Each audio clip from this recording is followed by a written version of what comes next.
There is a piece of dark stone in the British Museum in London that is the most visited single object in one of the most visited museums on Earth.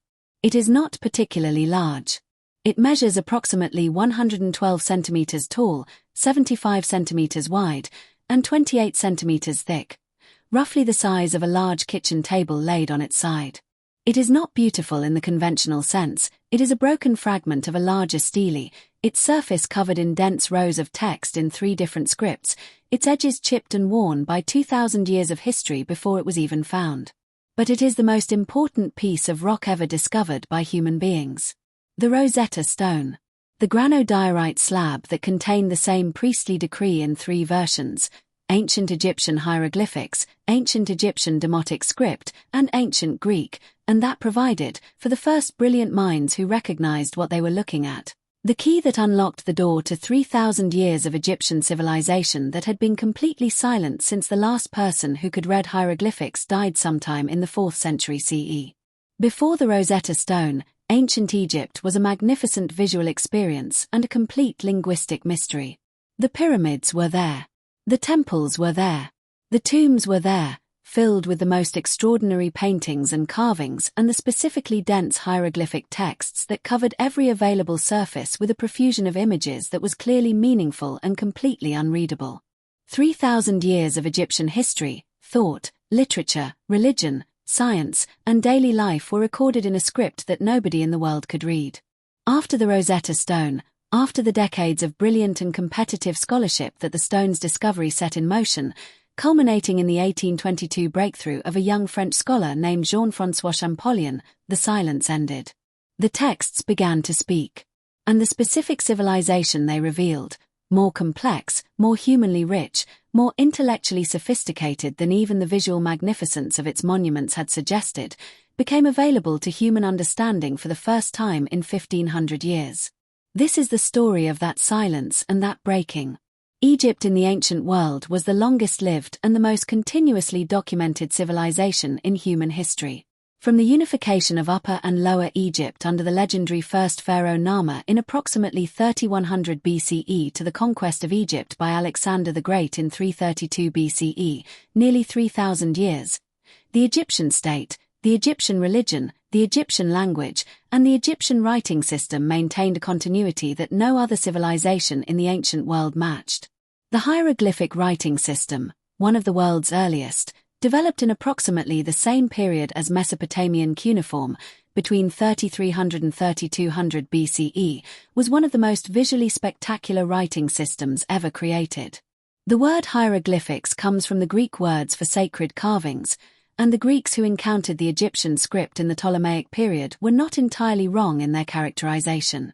The hieroglyphs were used primarily in religious and monumental contexts, on temple walls, on tomb paintings, on the great stone monuments that proclaimed the divine authority of the pharaohs. Their visual complexity, each sign a recognizable image of a bird or an animal or a human figure or an object, gave the inscriptions a pictorial quality that was extraordinarily beautiful even to people who could not read them. But hieroglyphics were not purely pictorial. This was the specific misunderstanding that blocked decipherment for 1,500 years, the specific intellectual error of assuming that because hieroglyphic signs looked like pictures they must function as pictures, each sign representing the thing it depicted rather than a sound or a syllable. The actual system was considerably more complex, a mixture of phonetic signs representing sounds, logographic signs representing whole words, and determinative signs that indicated the category of word being written, and the specific complexity of this mixed system was what made decipherment so difficult and what made Champollion's eventual breakthrough so extraordinary. The Roman conquest of Egypt and the gradual Christianization of the Roman Empire in the 4th and 5th centuries CE produced the specific conditions under which the ability to read hieroglyphics was lost. The temple priesthoods who maintained the hieroglyphic tradition were suppressed as pagan institutions. The schools where hieroglyphic writing was taught were closed. The last datable hieroglyphic inscription was made in 394 CE at the Temple of Philae. Within a generation, there was nobody left who could read it. The silence lasted for 1,400 years. Napoleon Bonaparte invaded Egypt in July 1798, At the head of an army of approximately 38,000 soldiers and accompanied, in one of the most unusual military expeditions in history, by a commission of sciences and arts consisting of approximately 167 scholars, scientists, engineers, artists, and intellectuals whose specific mission was to document everything about Egypt, its geography, its natural history, its antiquities, its people, its resources, and produce the comprehensive scientific survey that would establish French intellectual and imperial authority over the most ancient civilization on Earth. The description de l'Egypte, the 23-volume scientific encyclopedia that was the eventual product of the French expedition, is one of the most extraordinary scholarly achievements of the modern era, a comprehensive survey of Egyptian antiquity and natural history whose illustrations alone constitute a monumental artistic achievement. But the most important single contribution of the French expedition to the subsequent history of human knowledge was an accidental discovery made by a soldier in a town called Rashid on the western Nile Delta in July 1799. Lieutenant Pierre-François Bouchard of the French Corps of Engineers was supervising the demolition and reconstruction of a fortification wall at the coastal town of Rashid, known to Europeans as Rosetta, when his soldiers uncovered a large stone slab that had been incorporated into the wall as building material. The slab was covered in text. Bouchard recognized immediately that the stone bore inscriptions in multiple scripts and that it was therefore potentially important. He halted the demolition and reported the find to his superiors. The stone was brought to the Institut d'Egypte in Cairo, the research institute that Napoleon had established for his expedition scholars, where the scholars quickly recognized its significance. The Greek text at the bottom of the stone could be read immediately. Greek scholarship was well established in Napoleonic France. The Greek text was a priestly decree from 196 BCE, issued by the Egyptian priesthood in honor of the pharaoh Ptolemy V, recording the benefits he had conferred on the temples and commanding that the decree be set up in every major temple throughout Egypt in 3 scripts, the sacred writing, the document writing, and the Greek writing, so that all could read it. The sacred writing was hieroglyphics. The document writing was demotic, the cursive administrative script used in late ancient Egypt. And the Greek at the bottom was the translation that would eventually provide the key. Copies of the inscriptions were made and distributed to scholars across Europe.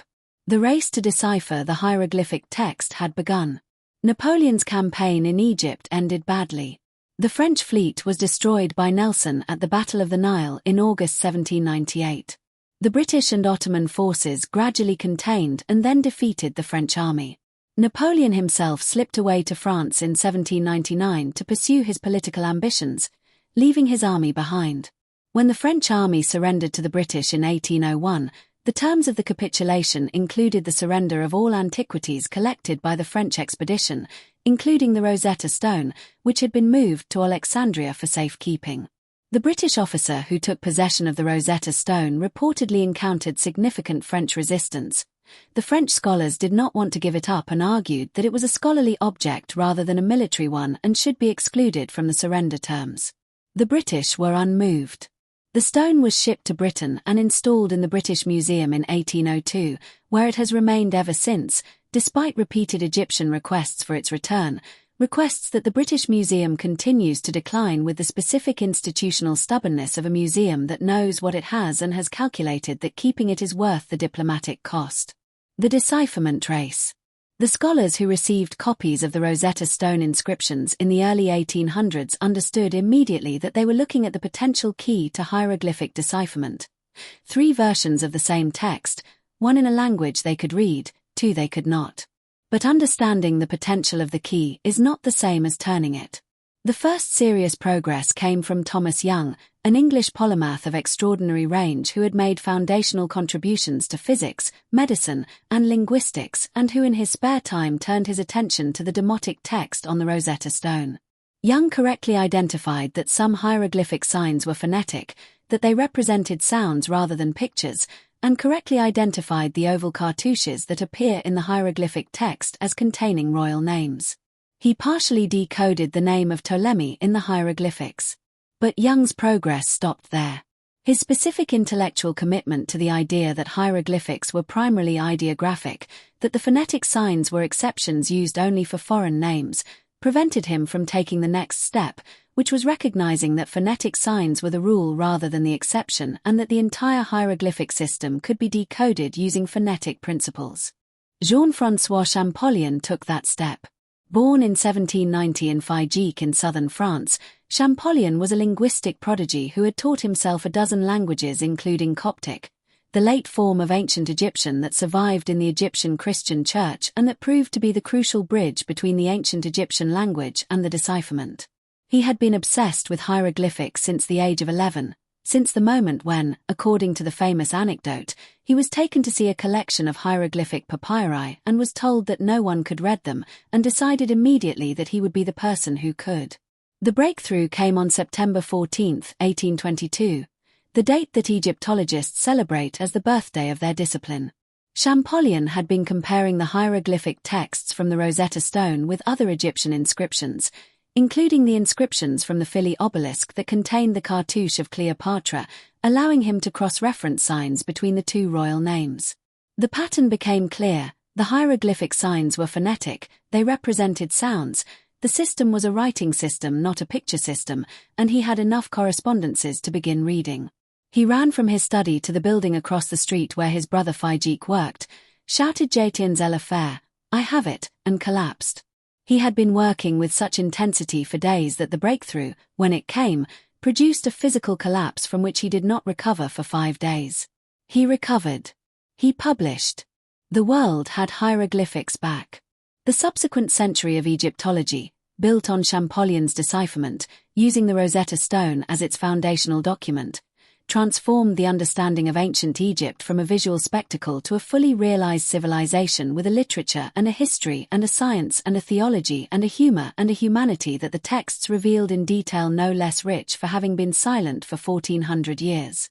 The love poetry, the medical texts, the mathematical papyri, the religious hymns, the administrative records, the school exercises, the personal letters, the specific rich texture of ancient Egyptian daily life, a life whose emotional range and whose practical concerns and whose human complexity turned out to be exactly what any human life contains, became readable.